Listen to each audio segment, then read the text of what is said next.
Welcome to the channel about news from around the world.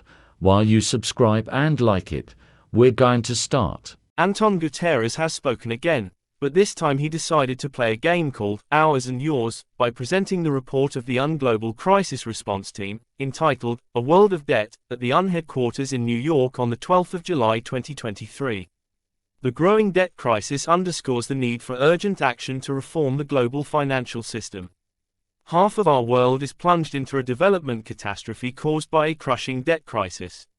Some 3.3 billion people, almost half of humanity, live in countries that spend more on debt interest payments than on education or healthcare. This is a systemic failure.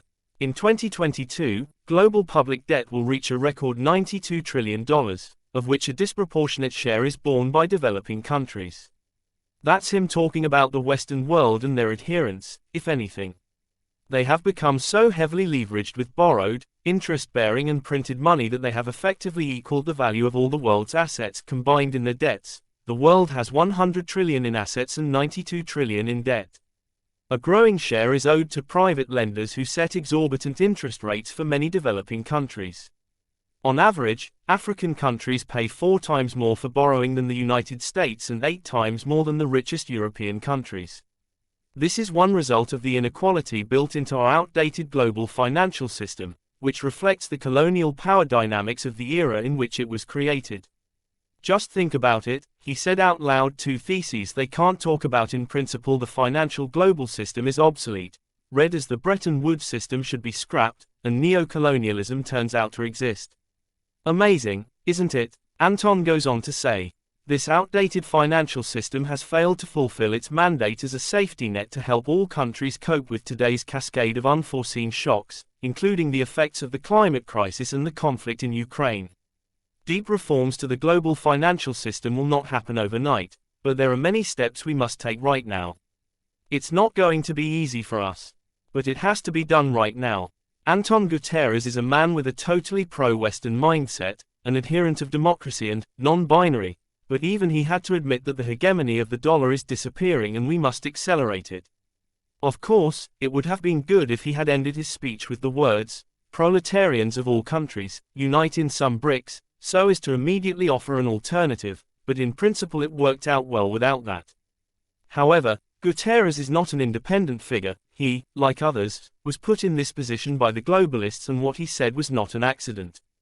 The reorganization of Bretton Woods is already in full swing. Eurasian African continents, except for Europe and Japan, led by Russia, India and China, are creating their own world financial system on the basis of BRICS, without the West, and the globalists in turn are trying to create an analog of the Bretton Woods system, but only around the world.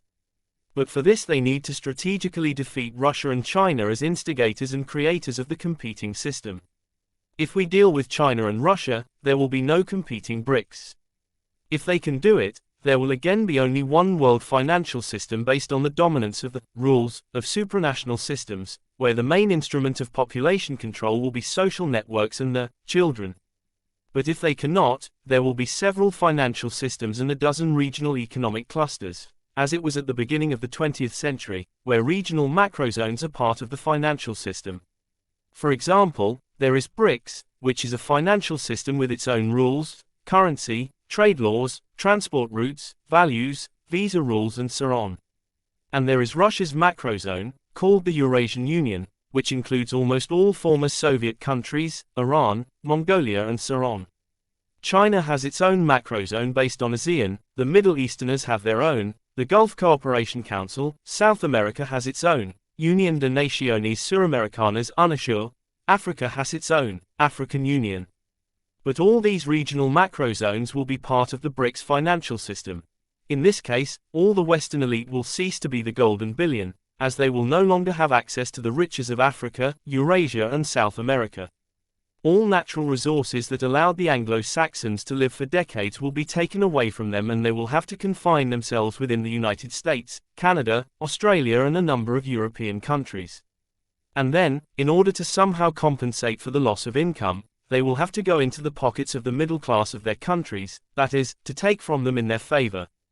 In principle, this is already happening today, and in order to prevent this middle class from organizing coups for Western imperialists, They are restrained by all sorts of Black Lives Matters, non-binary, and feathered attributes, who can do anything and nothing will happen for it. It's a counterweight to their middle class. So when they talk about an existential threat to Russia, it's not quite accurate. Existential threat concerns absolutely all countries, from Russia, China, India, South Africa, Brazil, and all those who want to escape from the clutches of Western imperialists. Thank you for watching. If you're interested, subscribe and leave a comment.